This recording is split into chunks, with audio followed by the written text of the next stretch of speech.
നിങ്ങൾക്ക് എല്ലാവർക്കും മിസ്സസ് കിച്ചണിലേക്ക് സ്വാഗതം. ഞാൻ ശോഭിത.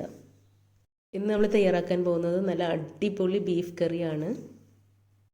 നല്ല നാടൻ ബീഫ് കറി എപ്പോഴും കുറച്ച് കുറുകി കുറച്ച് എരിവൊക്കെ ഉണ്ടായിട്ട് അല്പം ഡാർക്ക് കളറിലായിരിക്കണം.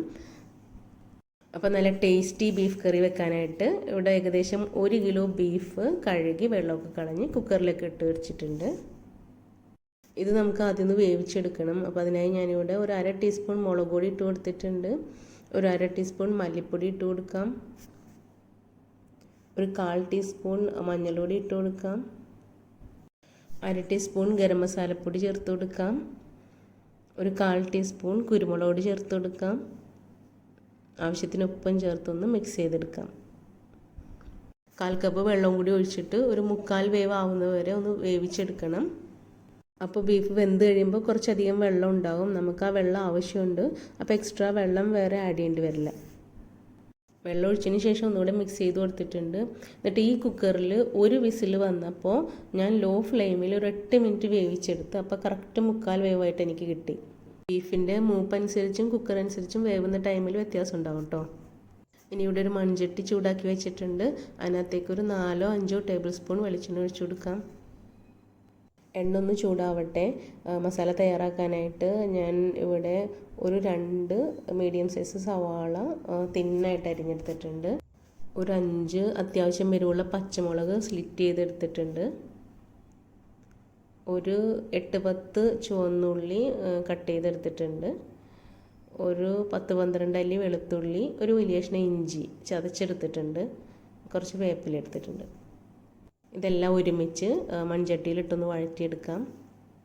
ചീനച്ചട്ടി ആയാലും കുഴപ്പമില്ല, പക്ഷെ മൺചട്ടിയിൽ വെക്കുമ്പം ഒരു പ്രത്യേക സ്വാദായിരിക്കും ഇറച്ചിക്കറിക്ക്. ഇതൊന്ന് നന്നായിട്ട് വഴറ്റിയെടുക്കണം. കളർ നന്നായിട്ട് മാറി വരണം. അപ്പോൾ അതിനു മുമ്പ് നമുക്ക് ഇതിനാവശ്യമായ മസാലയ്ക്ക് ആവശ്യമായ ഉപ്പ് ചേർത്ത് കൊടുക്കാം. ഉപ്പൊട്ടും കൂടി പോരും. നമ്മൾ ഇറച്ചിക്ക് അത്യാവശ്യം ഉപ്പ് ചേർത്ത് കൊടുത്താണ്. അപ്പോൾ ഉപ്പ് സൂക്ഷിച്ച് ചേർത്ത് കൊടുക്കണം. ഇത് നന്നായിട്ട് നമുക്ക് കളറിന് മാറുന്നവരെ വഴറ്റിയെടുക്കാം.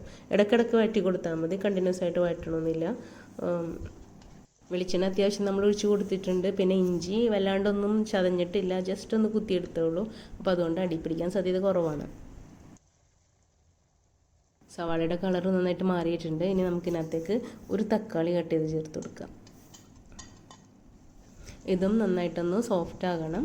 അപ്പോൾ ഇടയ്ക്കിടയ്ക്ക് മാത്രം ഇളക്കി കൊടുത്താൽ മതി. മീഡിയം ഫ്ലെയിമിലാണ് കേട്ടോ നമ്മൾ ഇതെല്ലാം വഴറ്റുന്നത്. അടിക്ക് പിടിക്കുന്നു തോന്നുകയാണെങ്കിൽ ഒന്ന് ഫ്ലെയിം ഒന്നും കൂടെ കുറച്ച് വെച്ചാൽ മതി. തക്കാളി നന്നായിട്ട് വെന്ത് വന്നിട്ടുണ്ട്. ഇനി നമുക്കിനകത്തേക്ക് കുറച്ച് മല്ലിയില ചേർത്ത് കൊടുക്കാം. ഒരു 4 ടേബിൾ സ്പൂൺ മല്ലിപ്പൊടി ചേർത്ത് കൊടുക്കാം. ഈ ഒരു മെത്തേഡിൽ കറി വയ്ക്കുമ്പം 1/2 കിലോ ബീഫിന് 2 ടേബിൾ സ്പൂൺ മല്ലിപ്പൊടി ഞാൻ ചേർത്ത് കൊടുക്കാറുണ്ട്. അപ്പോൾ 1 കിലോ ബീഫിന് 4 ടേബിൾ സ്പൂൺ മല്ലിപ്പൊടിയാണ് ചേർത്ത് കൊടുത്തത്. മല്ലിപ്പൊടി ഇട്ടതിന് ശേഷം വളരെ ലോ ഫ്ലെയിമിൽ 2 മിനിറ്റ് നമുക്ക് വഴറ്റിയെടുക്കാം. അപ്പോൾ കറിക്ക് നല്ല കളർ കിട്ടും. നല്ല അടിപൊളി ഗ്രേവിയോടുകൂടിയുള്ള നല്ല സൂപ്പർ കറിയായിട്ട് നമുക്ക് കിട്ടും. അപ്പോൾ മല്ലിപ്പൊടി നന്നായിട്ട് വഴറ്റിയതിന് ശേഷം നമുക്ക് ഒരു 1/2 ടീസ്പൂൺ മഞ്ഞൾപ്പൊടി ചേർത്ത് കൊടുക്കാം. നന്നായിട്ടൊന്ന് ചൂടാക്കി എടുക്കാം.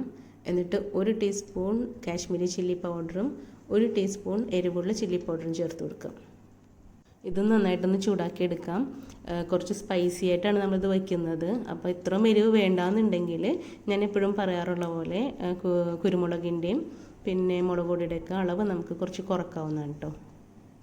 ഇനി ഇതിനകത്തേക്ക് നമുക്ക് ഒരു 1/4 ടീസ്പൂൺ കുരുമുളക് പൊടി ചേർത്ത് കൊടുക്കാം. ഒരു 1/4 ടീസ്പൂൺ ഗരം മസാലപ്പൊടി ചേർത്ത് കൊടുക്കാം. വീട്ടിൽ പൊടിച്ച ഗരം മസാലപ്പൊടിയാണ്. ഇതും നന്നായിട്ടൊന്ന് ചൂടാക്കിയെടുക്കാം. ഇനി നമ്മൾ ചേർക്കാൻ പോകുന്നത് പെരിഞ്ജീരകവും കുരുമുളകും കൂടി ക്രഷ് ചെയ്തതാണ്. അതൊരു 1/2 ടീസ്പൂൺ ചേർത്ത് കൊടുക്കാം. അപ്പോൾ ഈക്വൽ അളവിൽ നമ്മളിതൊന്ന് ക്രഷ് ചെയ്തെടുത്താൽ മതി. അപ്പോൾ ഇത് നമ്മുടെ ഇറച്ചിക്കറിയുടെ ടേസ്റ്റ് ഡബിളാക്കും. ഇതും ഒന്ന് ചൂടാക്കി എടുത്തിട്ട് നമ്മൾ ആ വേവിച്ച് വെച്ചിരിക്കുന്ന ഇറച്ചിനകത്തേക്ക് ഇട്ട് കൊടുക്കാം. നന്നായിട്ടൊന്ന് മിക്സ് ചെയ്ത് കൊടുക്കാം. ഈ കറി നന്നായിട്ടൊന്ന് തിളച്ചോട്ടെ. നന്നായിട്ട് തിളച്ചതിന് ശേഷം ലോ ഫ്ലെയിമിൽ ഒരു 10 മുതൽ 15 മിനിറ്റ് വരെ വേണമെങ്കിൽ മൂടി വെച്ചിട്ട് നമുക്ക് വേവിച്ചെടുക്കാം. ഇടയ്ക്ക് എന്തായാലും ഇളക്കി കൊടുക്കണം, കാരണം അടി പിടിക്കാൻ സാധ്യത വളരെ കൂടുതലാണ് മൺചട്ടി ആയത് കാരണം. അപ്പോൾ നമ്മുടെ ഇറച്ചിക്കറിയിലെ വെള്ളമൊക്കെ വറ്റി ഇറച്ചിയൊക്കെ നന്നായിട്ട് വെന്തിട്ടുണ്ടാവും. ഇറച്ചിക്ക് അല്പം നെയ്യുള്ള നല്ലതാണ് കേട്ടോ, പക്ഷേ ഒരുപാട് കൂടിയാൽ കൊള്ളില്ല. ഫ്ലെയിം ഓഫ് ചെയ്യുന്നതിന് മുമ്പ് നമ്മൾ ക്രഷ് ചെയ്ത് വെച്ച ആ പെരുംജീരകവും കുരുമുളകും കൂടെ ഒന്നും കൂടെ ഒരു 1/2 ടീസ്പൂണും കൂടെ ചേർക്കുന്നുണ്ട്. എന്നിട്ട് ഒന്നും കൂടെ ചൂടാക്കിയിട്ട് നമുക്ക് ഫ്ലെയിം ഓഫ് ചെയ്യാം. വേണമെന്നുണ്ടെങ്കിൽ കുറച്ച് മല്ലിയിലയും കൂടെ വിതറി കൊടുക്കാം. പക്ഷേ ഈ ആ കുരുമുളകിൻ്റെയും ജീരകത്തിൻ്റെയും ടേസ്റ്റ് ഒന്നും കൂടെ മുന്തിക്കാൻ വേണ്ടിയാണ് ഞാൻ മല്ലിയില ചേർക്കാത്തത്. ചട്ടിയിലിരുന്ന് കറി ഒന്നും കൂടെ കുറുകി വരും. അപ്പോൾ അടിപൊളി ടേസ്റ്റി ബീഫ് കറി റെഡി ആയിട്ടുണ്ട്. തീർച്ചയായിട്ടും നിങ്ങൾ എല്ലാവരും ഇതുപോലെ ഉണ്ടാക്കി നോക്കണം. എന്തായാലും നിങ്ങൾക്ക് എല്ലാവർക്കും ഇഷ്ടപ്പെടും. അപ്പോൾ ഈ ചാനൽ ഇതുവരെ സബ്സ്ക്രൈബ് ചെയ്യാത്തവർ സബ്സ്ക്രൈബ് ചെയ്യാൻ മറക്കരുത്. നിങ്ങളുടെ അഭിപ്രായങ്ങളും നിർദ്ദേശങ്ങളും എന്നെ കമൻറ്റ് ബോക്സിൽ അറിയിക്കണം. ഈ വീഡിയോ ഇഷ്ടമായാൽ ഇത് ലൈക്ക് ചെയ്യണം, ഷെയർ ചെയ്യണം. താങ്ക്